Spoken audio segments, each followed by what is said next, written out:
Okay, welcome to today's video. Today is all about flexible dieting and macronutrients. A highly requested video that you guys wanted to see.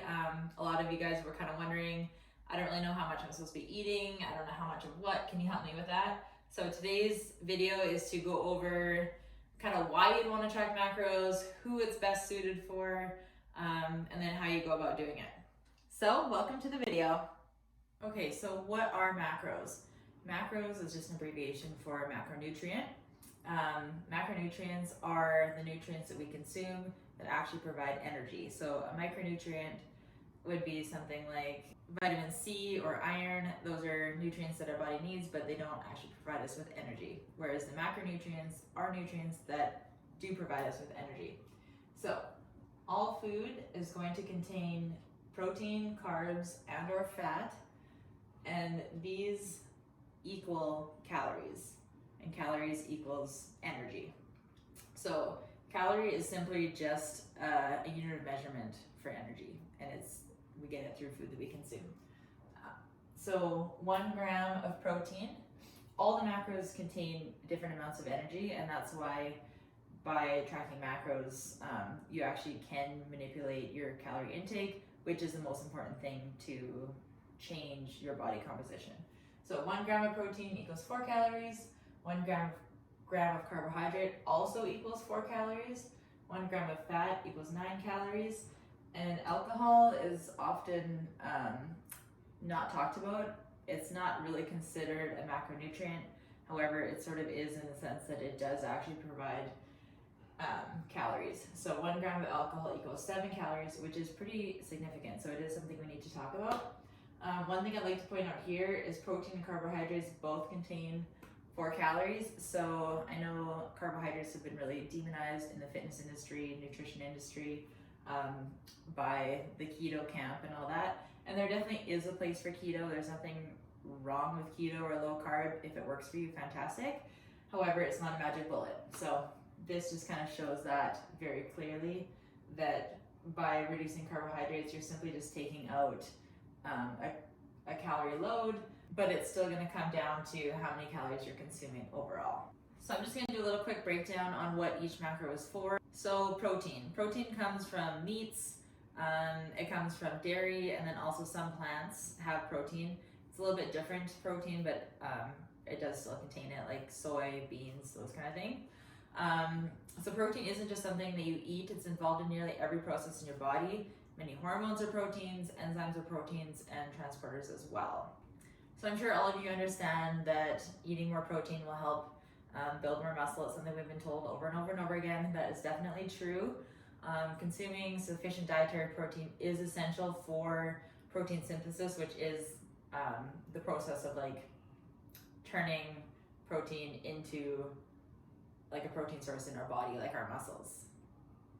Getting adequate protein is also really important because they contain essential amino acids, and that means that, like, if they're essential, it means that your body cannot create that. That's something that you need to intake. It is really important to get enough protein for a whole plethora of reasons, but definitely when it comes to improving your recovery, building lean mass, also just maintaining lean mass. So even if you've never worked out before, but you know your body has a little bit of muscle and whatever there, if you're going to do some sort of diet where you're trying to lose weight, it's really important to eat enough protein so that you don't lose that precious lean mass, because that lean mass is what helps keep your metabolic rate high and helps keep you kind of injury free and all those things. And if your goal is to build muscle, you absolutely need to consume enough protein, but also you need to consume enough calories in general. So if you've been working at it for a while and you're just like, God, I just can't seem to get any stronger, I'm not building any muscle, but I feel like I'm eating a lot of meat or whatever, you maybe need to bump up your protein intake, or you might just need to bump up your calories in general. And then also, of course, we can't just build protein by eating protein, we can't build muscle by just eating protein. We also have to do that with resistance training to actually stimulate the muscle to have that protein synthesis to get that protein turnover so that we actually build the muscle. So eating adequate amount of protein is not just important for building muscle and maintaining your lean body mass, but it's also really important to assist with fat loss. So it's been shown that diets high in protein have actually had a greater rate of fat loss versus diets without a high protein intake at the same caloric load. And that's really important, that the calorie load is the same. The thermal effect of a high protein diet is about 30% higher than others. So it takes your body a lot of energy to eat and do something with that protein. High protein meals increase protein turnover, and protein turnover requires more energy, which in turn requires more calories. So by eating more protein, you're going to expend more calories. And then it has been shown that diets that have this high protein intake tends to show that more of the actual weight mass is lost from fat mass and not lean body mass, which is always the number one main goal when you're doing a diet, is you want to hold on to as much of your lean mass as possible, because it's going to help you in the long run. So along with all the other things that I mentioned, protein is actually very satiating. If you eat enough of it, you generally don't feel as hungry, and it really triggers the brain to say that you've had enough food, even when you're in a calorie deficit. So get working on your meat suit. Next up, we'll talk about carbs. So carbs are generally a pretty hot topic for debate. I'm here to tell you today that you are allowed to eat carbs. There is no reason why you can't eat carbs, especially if you're someone who's training hard. I highly recommend it. However, if you don't like them, whatever. If it doesn't work for you, if you find eating low carb is best for you for various reasons, you go hard. But I'm here to tell you, hello Shelby, today that there is no reason why you can't eat carbs if you find that that is just something that makes you happy, it makes your life go better, it makes your workouts better. There's no reason why you can't eat them, even if you have a fat loss goal or whatever. So carbs come in many different forms, as we all know. Sugars, starches like bread, rice, syrup, potatoes, etc. And I'll try not to talk about potatoes for 8 minutes again today. So I just want to get into a little bit of science with carbs, just so we can understand why food is not good and bad. I'll get into it later. But anyways, carbs do come from many different forms, as I said. So like the potatoes, the bread, the sugars, all those things are a different type of carbohydrate, and then they're broken down into a simple form. So you have monosaccharides, which is like glucose. You have disaccharides, which is sucrose. So it's two different types of sugar. So you have glucose and fructose together. That is a disaccharide. And then there's polysaccharides, which are several together. So it's like a complex carb, like oatmeal or whatever, that kind of thing. So it doesn't matter if you eat oatmeal, table sugar, or bread. It's all going to get broken down into a monosaccharide, which is glucose. Your body can't do anything with anything else. It has to break up those saccharides into their most simplest form, which is glucose. So that's why demonizing food just really doesn't have a place. You can eat a whole bunch of sweet potatoes in a day, or eat a cinnamon bun, even though it has fat. That's a whole other story. It's going to all get broken down into the same thing at its most simplest form. Now that doesn't mean that there's no benefit to eating sweet potato, because it contains a whole bunch more micronutrients, whereas the cinnamon bun does not. The sweet potato is also going to have a lot more volume, which is going to fill me up, whereas the cinnamon bun left me pretty hungry. So just keep in mind that you don't ever have to feel bad about eating a certain type of food, because it's all going to get broken down into its most simplest form anyway. So glucose is actually critical to our survival. We cannot live without it. This is why diabetics have such a struggle, because if your blood glucose is too high, it can be toxic to you, and if your blood glucose is too low, a whole bunch of problems can happen, like nausea, fainting, slipping into a coma, even death in severe situations. So glucose is absolutely critical to survival. If you don't eat glucose, your body is going to make it. So just one more reason why you can just eat it if you want to. But yeah, it's used by the brain under normal circumstances. And it's required to do like high intensity activity. So your body just can't make the ATP fast enough when you're like on that air bike and just giving her, like you feel like you can't get that energy. It just can't be released fast enough. And that is what the carbs broken down into glucose in your storage can help us. So glucose will be stored in your muscles. It's also stored in your liver. And when your body needs it, it's going to release it out so you can continue on with your activity. So depending how far along you are in your diet journey, you may have also heard that having high insulin, or that insulin is bad. Insulin's like a fat storage hormone. While that is true, insulin is just a storage hormone. So insulin will also store your glucose in your muscle, in your liver, in your brain, as I said before. So think of insulin as a car. When blood enters your bloodstream, the car has to pick up the insulin and their passengers and take them to where they need to go. So it's either going to take it to your muscles, you can only store so much there, you can only put so much in your liver, and once those sites are full, then at that point it's going to start storing it in the fat tissue. So it's not necessarily bad to have elevated insulin. It actually helps you to get your glucose to places you need it to go, like your liver and your muscles, which is going to help you with your activity. It's when we're chronically overeating carbohydrate and having chronically elevated levels of insulin that issues start to arise. So I always say everything in moderation. I know it's not a sexy thing to talk about, but it is just the way it is. Carbs aren't bad, insulin's not bad. It's just anything done in excess is when problems start to arise. So it doesn't really matter if it's carbs or fat. I just want to talk about this little analogy. So when we're constantly overfeeding, I want you to think about your fat storage like, so you have jerry cans and some gas tanks and cars on your farm. So jerry cans are maybe your liver, the gas tanks are maybe your muscles, and then say your brain is the cars. So all these places need gas or glucose in this sense. So if the fuel truck comes and it's pumping gas in it, we're filling our cars, we're filling our jerry cans, and we're filling the gas tanks, but if they're all full and we're still opening the hose and filling it, there's nowhere else for it to go, and it's just going to flood all over the yard.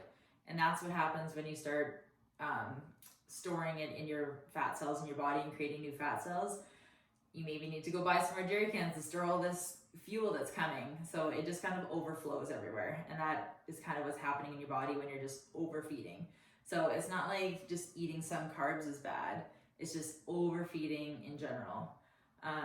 And one other thing I'll mention with carbohydrate, it's literally right in the word, carbohydrate. Anytime people eat carbs, if they weigh themselves often, if they go from eating low carb and then they eat carbs one day and their weight shoots up, they're like, oh my God, I can't eat carbs. As soon as I do, I just gain like 5 pounds. This is not fat mass. If your caloric intake was still steady, you wouldn't add any fat mass at all. It's simply just water.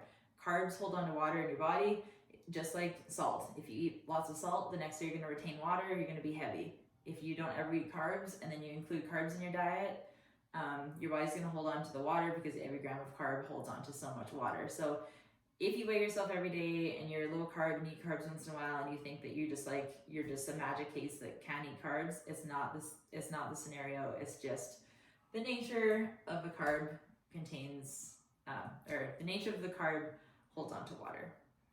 So if you're one of our gym members and you have been working out and you've always kind of shied away from carbs, I encourage you, unless you have some reason why you should not eat carbs, if you have blood sugar issues or anything like that, I'm not saying that you should disregard any doctor information and do that.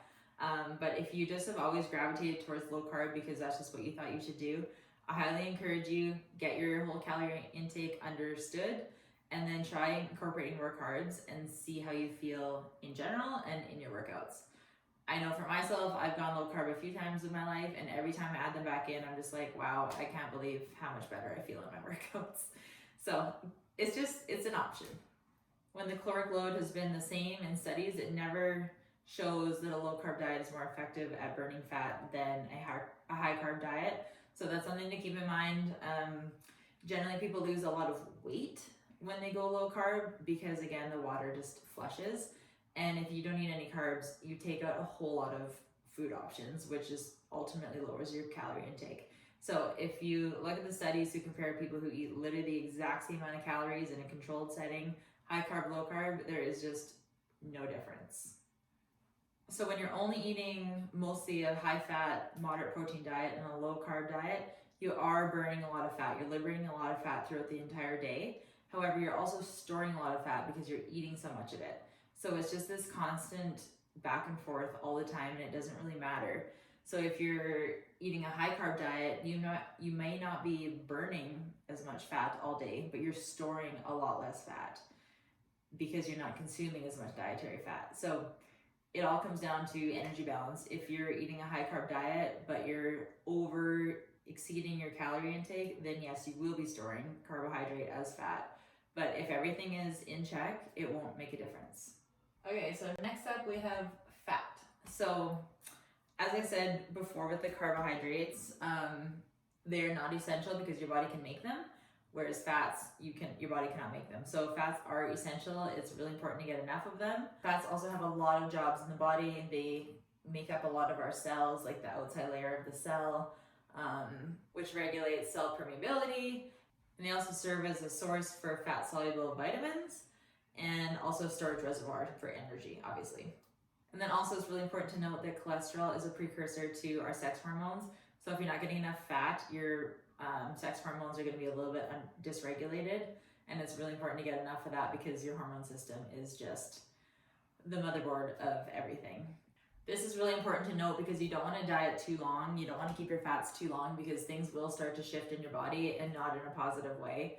So be cautious of that. It doesn't mean you can't diet. Dieting is not dangerous, but just don't go long periods of time eating like less than 50 grams of fat. It's not going to turn out well for you. Another thing to caution you with, this is kind of like a buzzword in the nutrition industry right now, I would say, is balance your hormones. If you are following someone on like Instagram or something that's promising you that they're going to help you balance your hormones, or a nutrition coach or anything, like run. I have been coaching nutrition clients for years, and I would never say that. I wouldn't have a clue how to balance your hormones.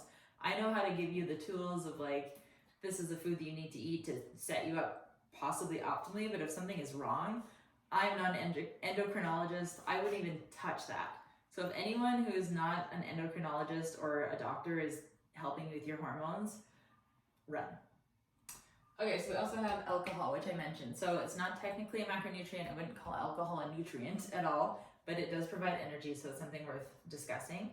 I would say abstaining from alcohol is probably the best route for most people, as it is a toxin and it's also a depressant, and it can cause a lot of issues. However, it's definitely something that is very much in our lives socially and all that stuff. So there is a way to include it. There's no reason why you can't. However, it's just like kind of monitor how much you're actually intaking.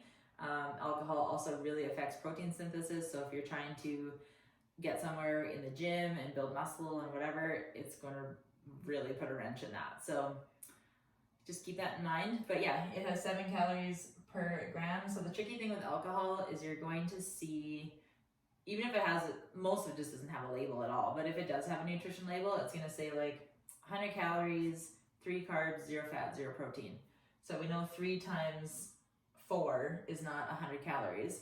So something's going on there. So alcohol is not included on any labeling. It doesn't have to be. It's not a part of the rules. So you have to account for it somehow. So the way we do it, if you're tracking macros, if you're drinking something, I just Google calories in a Coors Light beer. Say it's 120 calories. I divide that by 4, and then I use whatever that answer is for carbs. So I would just enter 25 carbs in my tracking, even though it didn't really have that. I just need to account for those calories somewhere. So that's how that works. And then the last thing I'm going to talk about is fiber. It's not a macronutrient, however, it is part of carbohydrates. They're typically unable to be used as an energy source by the body, so we can eat them, but our body can't actually release the energy from it to use. So what it does, it basically just creates bulk in our food. It makes us feel more full. It helps with bowel movements and regularity. It helps move toxins throughout your digestive system and out. So fiber definitely has a benefit, and it's definitely something you want to include in your diet. There's soluble and insoluble fiber. Both are important. Both have different roles in what they do. A lot of people, maybe you're wondering, like, what about net carbs? Can I just eat a whole bunch of fiber and not count it? I honestly wouldn't go by net carbs. It's very variable depending on your own gut microbiome, how you digest some carbs. So some people might actually be able to get some calories out of it. Other people may not be able to. the best rule of thumb is just count total carbs in general. Don't go by net carbs, but still try to include fiber in your diet. Okay, now that you know what macros are, you might be wondering, why would I want to track these? Sounds like a lot of work. So there are definitely pros and cons to tracking macros. I'm not going to say that this is the ultimate diet for anyone. The ultimate diet does not exist. The ultimate diet for you is whatever works best for you. Some people love tracking macros. Other people find it just to be way too time consuming, way too stressful, and whatever. It is what it is, but the option is there. So pros to tracking macros. First one would definitely be that you can just eat whatever you want. So for example, I kind of touched on this before talking about the cinnamon bun, but a couple days ago, we were in Carb and we had lunch at the bakery, and I knew we were taking cinnamon buns home. So I was like, Kate, I'm going to eat one of these today. I'm going to eat the whole thing. I'm going to fully enjoy it, and I'm going to be right on track with my diet. So I entered it in. It was about 500 and some calories, maybe 600 calories. I'm not sure. It was like 75 grams of carbs, a whole bunch of fat. It was almost my entire fat intake for the day. That wasn't an ideal day for me by any means, because I had to really monitor the rest of my food the rest of the day. But I really wanted it, and I fully enjoyed it, and I was able to just have the foods that I loved. I felt no guilt. I wasn't like, oh my God, I wrecked my diet today. I was like, Kate, awesome, killed it. I worked my whole day around it and had the foods that I liked. So you can eat the foods that you like. There are no food rules, and you have food freedom. So like I said, if you're really wanting a treat that you just truly love, you can make it work. There's no rules against that. And it's not like a matter of like, oh, like it's fine to do that once in a while. It's like, no, I truly hit my numbers that day. I nailed it. You can have really precise control over your intake. So where other diets kind of cut out general things like don't eat carbs, don't eat after 7, blah, blah, blah.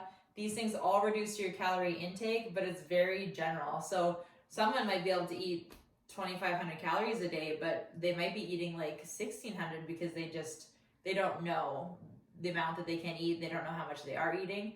So it's just very general stuff. Whereas this is very particular. I know that I am eating at exactly the amount of deficit I need. I'm not eating less than that, and I'm making sure that I am eating the proper amount, so I actually am seeing the results that I'm looking for. You typically see better results without feeling like you're on a diet. For example, for me, every day I'm like, this literally feels like what I just like to eat. It doesn't feel like a diet at all. For some people, they might have a little bit lower calories than I have just because of my age, my activity level, the amount of muscle I have, my metabolic rate, etc. But generally you can kind of make things work that make it feel like you're not really on a diet. I don't have to think like, ooh, I can't have a taco wrap, or I'm not allowed to eat bread, or I can't have popcorn, or I can't have those chips if I want. I could make anything work if I need to. And the results are always there because it's very easy to change. Like if I am not seeing the results I want, it's like, Kate, I know I need to change something here. Whereas if it's just like, well, I'm not eating any carbs, I don't know what's going on. It's like, if you're not losing weight, you're not in a calorie deficit, you need to change something there. If that is your goal. Same thing if you're trying to put on weight. You're like, oh, I just feel like I'm eating so much and I can't put on weight. Well, you're not eating enough. Simple as that. And then you know exactly where you're at and you can change it from there. And then it also teaches you a lot about food and how much you can eat. So it really teaches you what is in food. Just by entering it, you start to see like, oh, like this food contains a lot of fat. I didn't realize that. Or, oh, this food is taking like half of my carb intake for the day. I didn't realize it was that high. Or the other way, you could be like, oh, I can eat a cookie.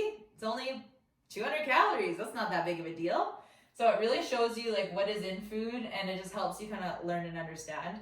I'm going to touch on this a little bit more later on in the video as well. But there are definitely cons to it. So there's a big learning curve to learning how to track macros. The beginning is very, very stressful for most people. And by beginning, I mean like the first 2 weeks is just like, oh my God, I feel like I'm always on my phone. I'm always entering this food. I can't get the macros to balance. I'm playing macro Tetris all day.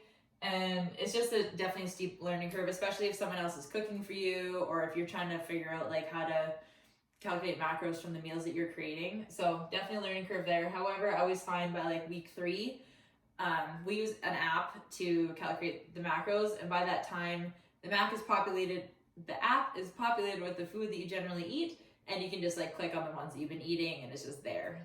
It gets very easy as time progresses. So less clear rules. Now I know that sounds like that might be a pro, but for some people they'd rather just hear like, don't eat carbs, don't eat white food, don't eat this, don't eat that. And they're just like, okay, that's really simple, I can just do that. So that can be a con for some people who prefer to just keep it really simple. I myself would rather not have food rules and have food freedom, be able to eat whatever I want, and me just put in a little bit of an extra effort to figure out how to do that. Like I said, it's very time consuming off the start. Weighing and measuring your food can be a pain. Some people just really hate doing this. It can also lead to obsessive and micromanaging on food intake. Now, this is something that in our nutrition program with the nutrition coaching is something we very much work on. We don't want you to be obsessive with it. And this can happen with any diet. Like if you're keto, you could be like super obsessive about making sure you only have like less than 20 grams of carbs a day, and you can't even have that carrot, like those kind of behaviors. But with macros, if you're a type A type person, they tend to get just very obsessive and like have to hit macros down to the gram. Whereas our approach is a little bit different. The way I track my macros is I know what my carbs and protein roughly should be, but if I'm within 200 calories every day, like I'm golden, I don't worry about it. If I have to go eat at someone else's house and I don't really know what's in the food, like I just take a stab at it. If I go to a restaurant, I don't worry if it's like exactly what I had figured. I do my best, and I know that I did my best. And if that is no longer working at some point in time, I'll readjust. But so far, it's been going fine for me. So there you have it. So tracking macros does give you the ability to eat whatever you want. You just can't eat as much as you want. So I don't want you to think like, ooh, this sounds like just the most amazing thing ever. I can just eat whatever I want. You can eat whatever you want, but to a certain extent. So it takes away the food list and the food labelings around like good and bad food, which is a really good thing for your relationship with food. You can go to social events, you can go on date nights, you can go to the movies, sporting events, whatever, and not have to stress about like what's going to be available to me. You just kind of figure it out when you're there. So there's definitely some maneuvering that you have to do around your day to make it work. But the best thing about macros is that you kind of see how your day all works together. So it's not like, ooh, if I eat this food, is it healthy? It's like, okay, I ate this now. Now I just need to adjust later on in the day. Like maybe I had a high carb breakfast. It was like Sunday and we had pancakes and whatever. I now need to watch my carb intake at lunch. Maybe I'll have a salad and something else. I haven't had much fat today. And make sure there's a good amount of protein in it. And then at supper, it's like, okay, like I'm pretty moderate on all my macros. I can have some rice or pasta or whatever at supper and my meat, and I'm going to include some vegetables because my coaches on the challenge tell me that that's what I should do.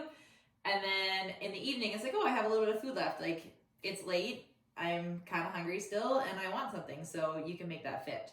I know for a lot of parents with young kids, this has been really helpful, especially if they're always on the road with like hockey and stuff.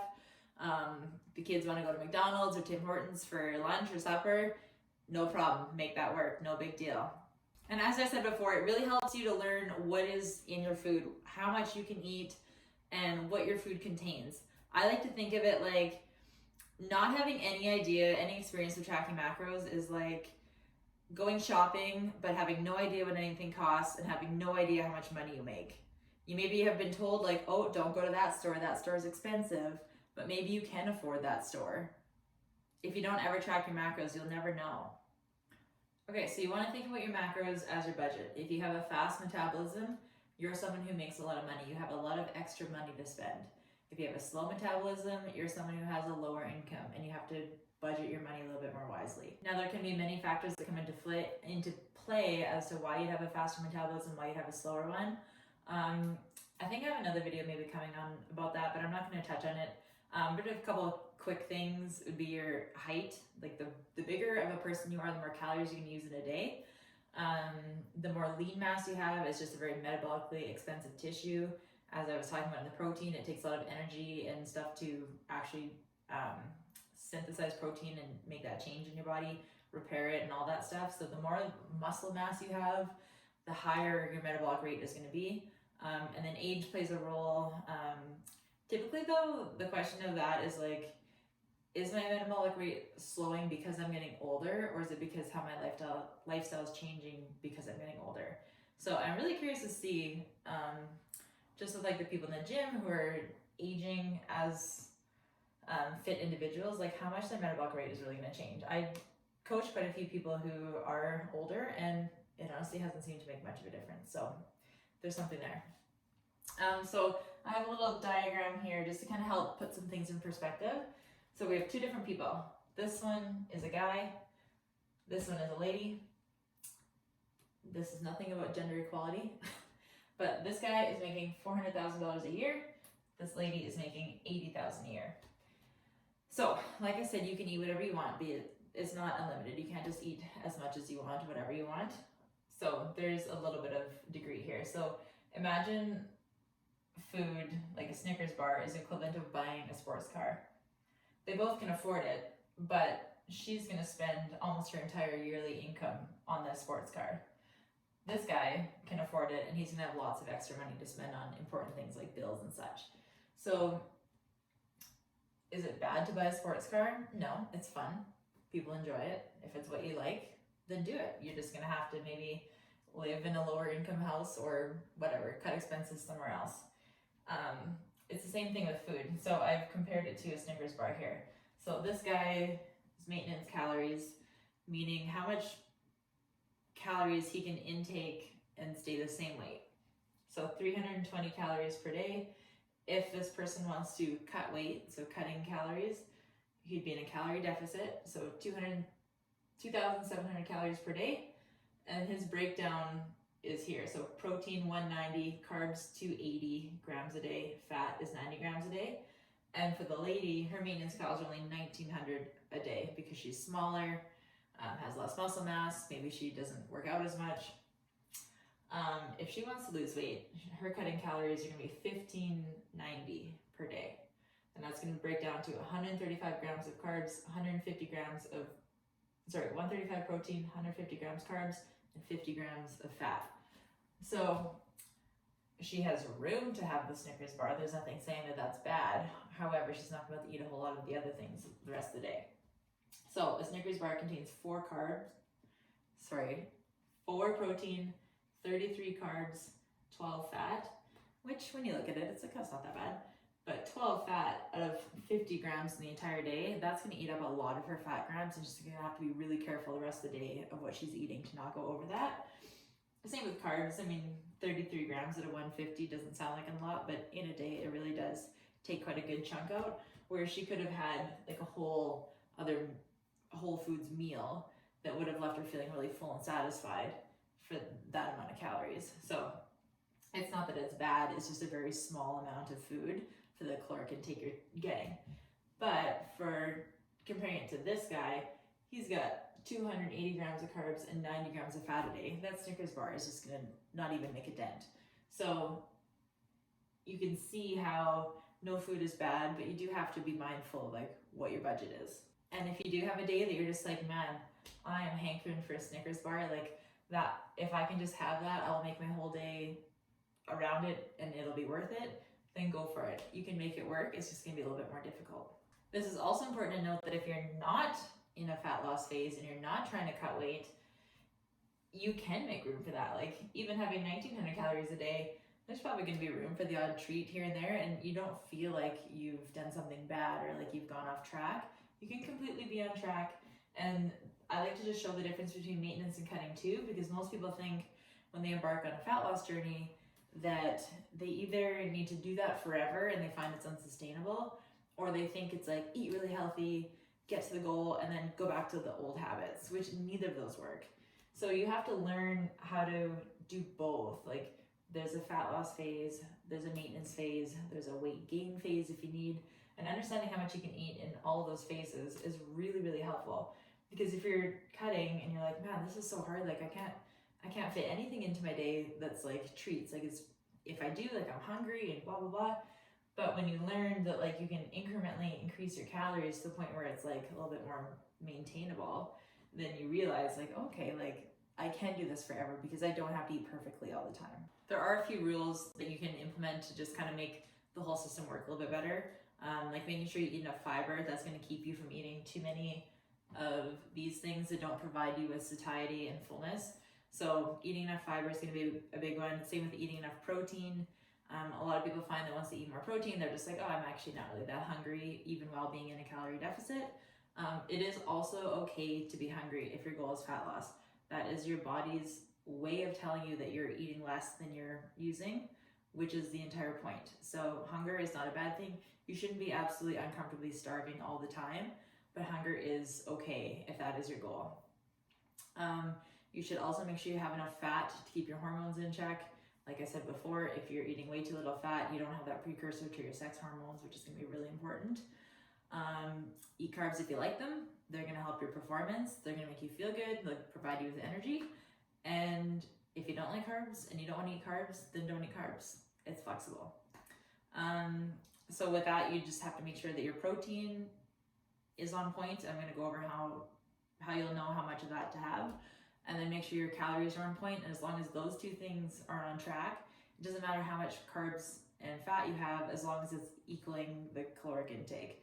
So I personally do it that way. I make sure you hit my protein and I'm aiming for the calories. And then some days we have more fat, some days I have more carbs, and it just all works out. I just find it's just a lot more flexible. I don't have to worry about every single thing. And if Riley cooks me something that has more fat in it, I'm like, that's okay. I'll have less carbs today. And it just balances out. And you know what? It might not be the best idea to eat the exact same thing every day anyway. Our bodies typically fluctuate through eating more or less, more carbs, more fat, etc. I definitely don't think that everyone needs to track macros for the rest of their life or anything. However, I do think it is pretty helpful to do it at some point in time just to get a little bit of that understanding. Food is just becoming so prevalent in our lives. The way that food is manufactured and marketed and created now, it's so calorically dense, and it's so hard to stop eating it, and it's so hard to eat at the actual serving sizes that they have. So it's just become this way of eating that goes far beyond just sustaining life, and having very little knowledge around nutrition and how to feed ourselves is leading to a pretty big problem in our country and around the world, as you know. The diet industry is confusing everyone. If you were to listen to all the advice out there, there would be nothing left. You'd be like, everything is bad for me. Like, what am I supposed to eat? We are kind of entering into this crisis. It's not easily fixed. And I do think that by each and every one of us just taking a bit of responsibility and putting in some effort to just learn how much our individual bodies need, what our food is made of, is really going to help all of us just manage our weight, which is really hard to do without trying these days. You probably have already discovered at some point in time that life really doesn't give a shit about your diet. That's why it's really important to find a sustainable approach. And if your diet has really strict rules around what you can and cannot eat, or if it's just every day is just such a grind, it's going to be really hard for you to take it into the long term. That's actually going to help you. And there's so much research that shows that if your diet is unsustainable, you're going to end up more overweight than when you even started. So it's so important that you do something that makes sense for you in the long term. If you're thinking like, I can't do this forever, then something needs to change right now, because there's a whole other video on this coming too at the end of the challenge. But it's really important that you don't go through the whole process of losing weight and then completely throw it all out the window, because it's so easy to gain back weight plus more. So it's really important that your approach is sustainable. And just know that it's really easy to focus on these minor details like eating and stuff when life is going, I shouldn't say minor detail, it's very important, but it's kind of like, it seems like a minor detail in the grand scheme of things. But it's really easy to focus on these things when life is going really well. It's when life takes a nosedive into the shitter that it's like, okay, I quit everything I'm doing. So it's really important to have something that's sustainable that you can do even when life gets crazy, because it's going to. You have to plan for that to happen. There's no just like hoping for the best. You have to just know that at some point in time something's going to come at you, and you need to have the habits and the approach already set up that you can handle that. If you pick something that takes minimal adherence or minimal effort to adhere, then it's going to be that much more likely that you're going to stick to it when things do get really hard, which of course is going to increase your odds of long-term success, which is the whole point, right? I mean, why would we do any of it if it's just going to come right back on and we're just going to be back to where we were or worse? All right, so we now know why we would maybe want to track macros, what macros are. Now we need to figure out how. So there are definitely calculators online that can do this for you. If you hire a nutrition coach, like we do this with Mission Nutrition, you don't have to do any of this stuff. We just do it for you, and we also figure it out as you go how we make the changes. However, if you just want to know where you're starting from, get an idea of some numbers just to kind of play around with tracking, here you go. So this looks like a lot of math, and it is. All I want you to look at is the top for now. So this is the calculation for men, because men and women are very different. Men typically have a lot more lean mass, which results in just a higher metabolic rate. And that's just by nature because they just have more testosterone than us ladies. So first of all, you're going to take your body weight, figured out in kilograms, and just list them all. So put in your body weight in kilograms, put your height in centimeters, and then put in your age. And you're going to times it by these multiples. So you take 90 kgs times by 13.397, figure out that. Times your height by this number and your age by this number to get these three. And then you plug these three into the formula. So the first one is your body weight multiplier. The second one is your height. And the third one is your age. And this is going to equal what your basal metabolic rate is, which means how many calories you use doing literally nothing else. Like how many calories your body just needs to sustain life in a coma, basically. So this number is just part of the formula. It doesn't change. So you take this one plus this one plus this one minus this one because it's your age. So the higher this number, the lower your metabolic rate is going to be. And it's going to equal what your BMR is. So this guy, he's about like a 200-pound average height 30-year-old male. His basal metabolic rate is 1,940 calories per day. So that doesn't include any exercise, any movement he does in a day at all. And then down here, you have the activity factor. So this is where it's going to come into play what your lifestyle is.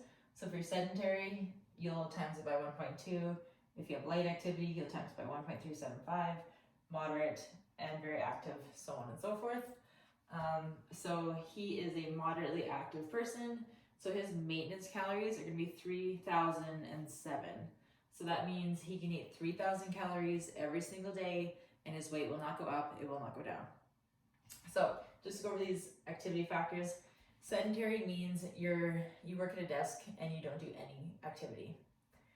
This would even fall in the category of like light housework and stuff like that, because even though you are moving around a little bit, it really doesn't take a whole lot of energy unless it's like fairly demanding and you're like literally on your feet all day. And then light would be you work at a desk job but you do some regular exercise on the side, or maybe you don't exercise but you do like a light labor job like nursing or teaching, where you're like standing on your feet all day, like hairdressers, that kind of thing. And then moderate would be you have that same lifestyle as like nurse, hairdresser, you're on your feet all day, but then you also work out. Or moderate can be someone who you sit at a desk all day, but you train really, really hard. Like you train 90 minutes a day for like 5 to 6 days a week. And then there's very active. That's someone who trains really hard and has like a very intense labor job, like a construction worker, someone like that, who's like truly exerting a lot of energy throughout the whole day, plus trains hard. So this for the women is the exact same thing. So this is a 75 kg female, average height 40 years old. I just took, these numbers are different.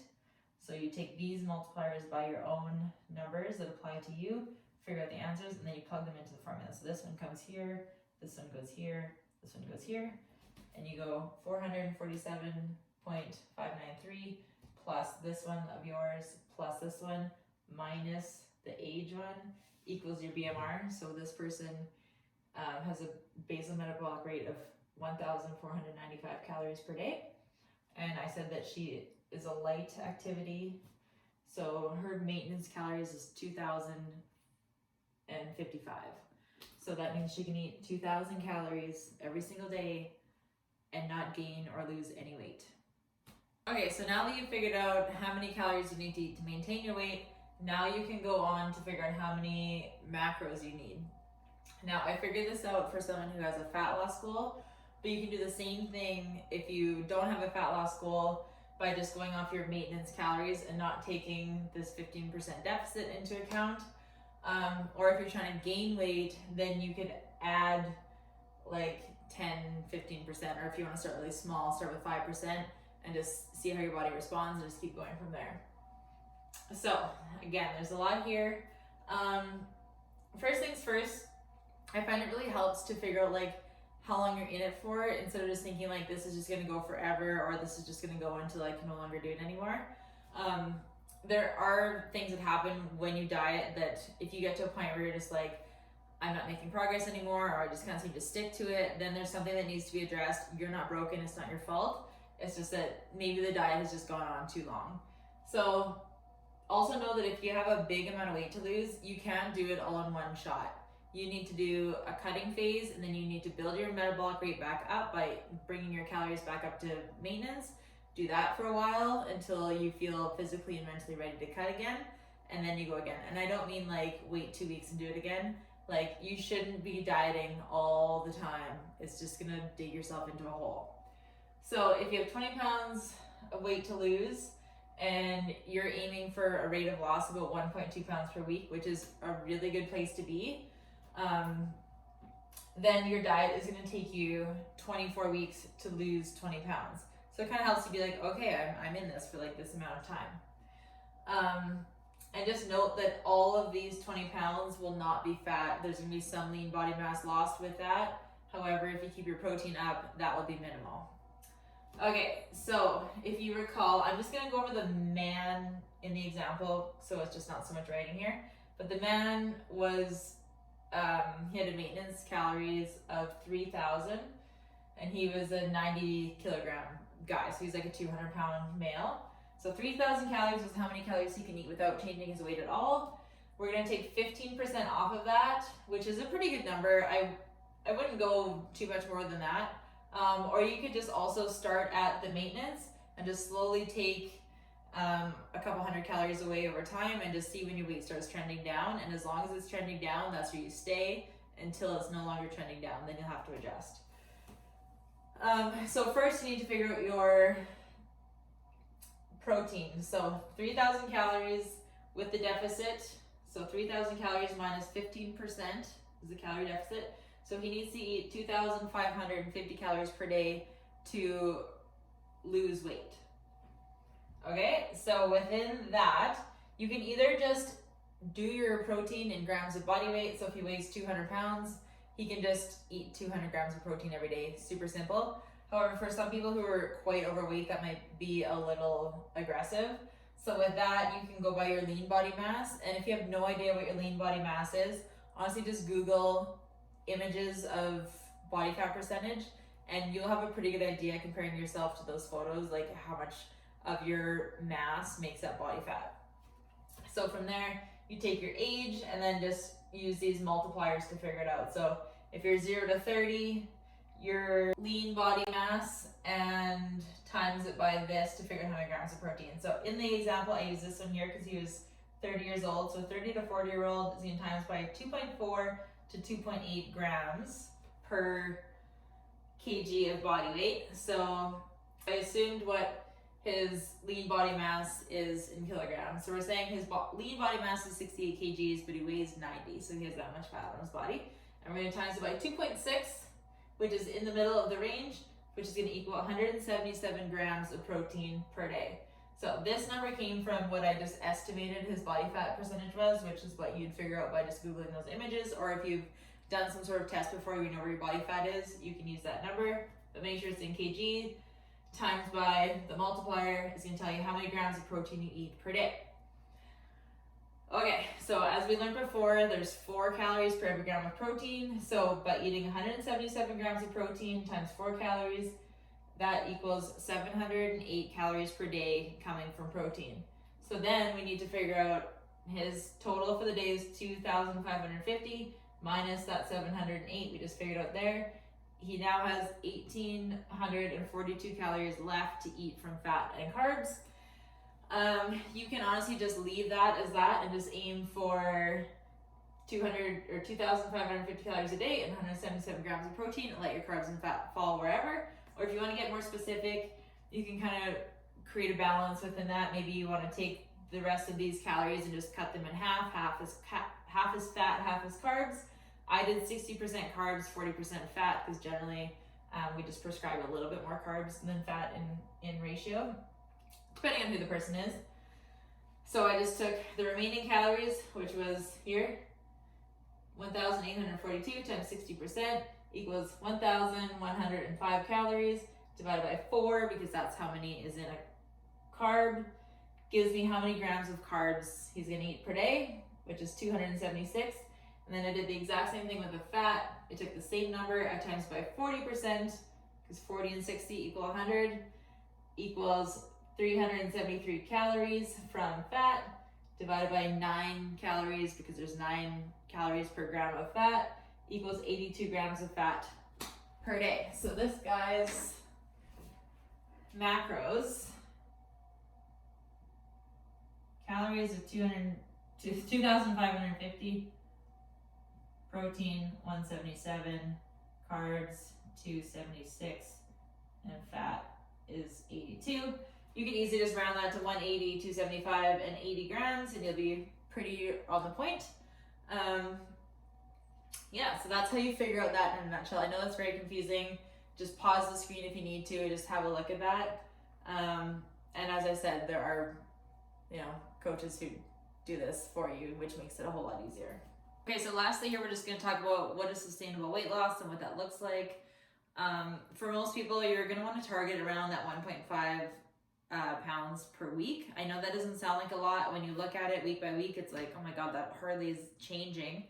However, in the grand scheme of things, you see how much it changes. So if you're someone who's always rushed the process and you've never seen any change, you have got to be more patient, because it's happening for you. You're just rushing it to the point where you just give up, even though it was about to just move you forward. So 1.5 pounds per week is a really good place to target if you're looking to lose body fat. Anything more than that, I would shy away from. It's not necessary, and it can cause more issues down the road, like just having trouble sustaining your diet, reducing your lean body mass, just making yourself so tired that you just don't even really feel like doing anything. So yeah, keep it sustainable, keep it at a moderate weight per week, and know that it's not always going to be that exact number. So it's not like, okay, I'm 200 today, I should be 198.5 like next week. It might not work like that, but your averages over time are going to show that you're on track. So look at things on a macro scale. Don't look at it day by day. Don't even look at it week by week. You gotta be patient and see the whole picture come together to really get somewhere.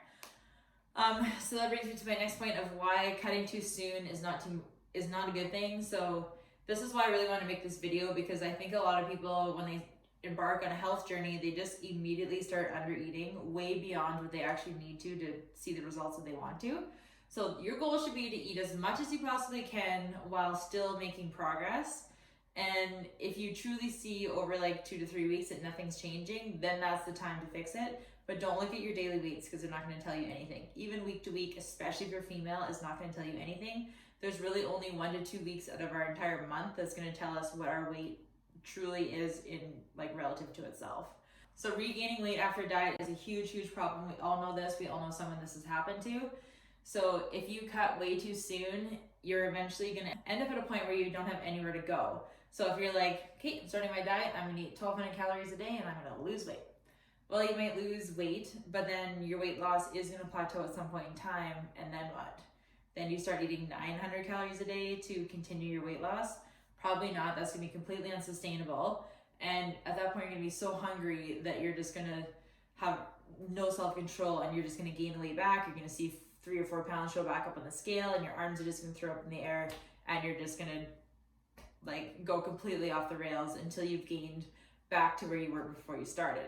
This is super, super common. So if you've been trying forever, nothing has worked for you, please just try to slow it down, find something that's sustainable and feels good to you, and focus on other things aside from the scale to measure your progress. Like think about how well you're sleeping, think about how good you're doing in your workouts, and just maybe you have more energy, maybe you feel good waking up in the day, maybe your digestive system has kind of worked itself out. Focus on all the other factors rather than just weight loss, and just allow it to be part of the journey. And honestly, as cheesy as it is, just enjoy the journey, because you really do need to embrace it and act as like this is your lifestyle forever, and this has to be something that you want to do forever. There is no start and end. It's just modifying it as you go, but it never is going to end.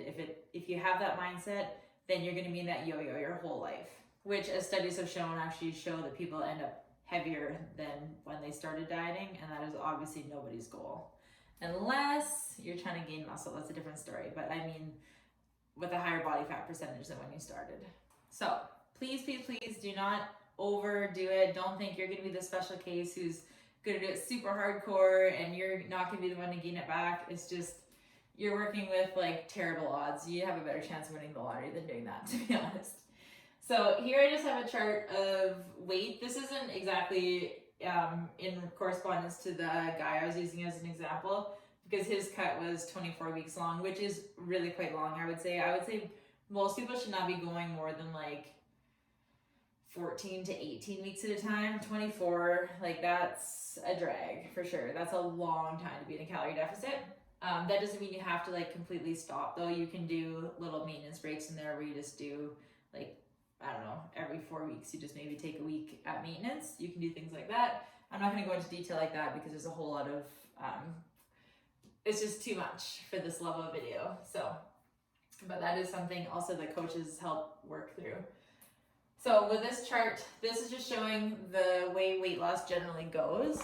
So on this column, we have weight starting at 200 pounds, ends around like 186, and then the weeks.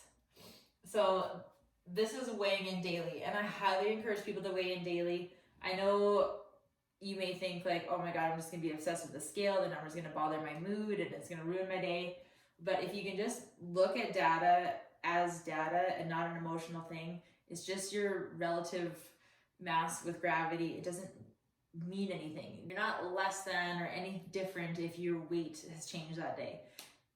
Maybe you ate a whole bunch of salt yesterday, maybe you haven't gone to the bathroom yet, maybe you ate a meal really late. Your weight is going to be different. It just doesn't matter.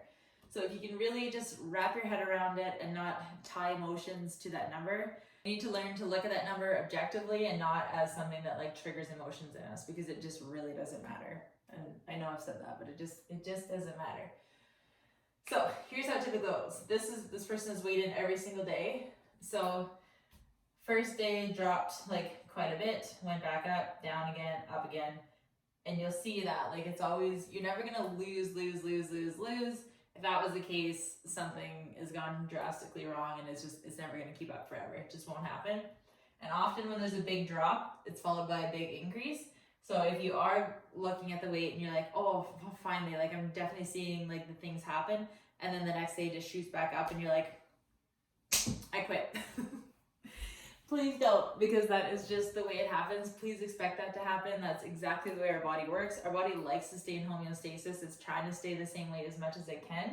And there's a lot of factors going on beyond just like the fat oxidation. So plan for it. When you see a low weight, just be like, hey, I know it's going back up, but that's okay. I'll just stay my course and eventually it's going to turn down. So what we need to look at, if we looked at every day, there'd be a whole lot of highs and lows. Like this one here, for example, hit below 195 and within a few days again, back up to 200. Like that's very disappointing, but kept going. It went back down, experienced another big drop, shot back up again, so on and so forth. And you'll see this. And this is exactly what people's weight trends look like. I see this all the time. When I'm doing check-ins and I'm seeing what someone's weight is, I could care less if I've seen numbers that are higher than what they once were. All I care is about an average and seeing what the trend is happening. So here is the trend. So they're changing weight significantly each week, but you have to not look at the daily numbers. So that's all in a nutshell. I hope that really helps. I know some of it is pretty technical and pretty confusing. But it is meant to just give you a rough idea. If you're just dabbling your toes into this, maybe just figure out kind of what your calorie need would be at maintenance, or if you have a fat loss goal, what that would be, and just kind of start entering some food and you can see kind of where you're at. If you don't want to track macros consistently, you absolutely do not need to, but I would encourage you, if you are interested in this, download an app like MyFitnessPal, or there's a few other ones, but that one's really popular, and just plug in the food that you typically are eating in a day throughout this challenge and just see roughly where you're at. See if your protein's even close, see if your fat is like way over where it should be, maybe you're way under eating carbs. I would honestly start there. Just download the app, throw your food in, see where you're at, and see if you're even close. And if you really struggle with figuring out the calculation of all this stuff, you can reach out, of course, because I've done this a million times and it's not very hard for me.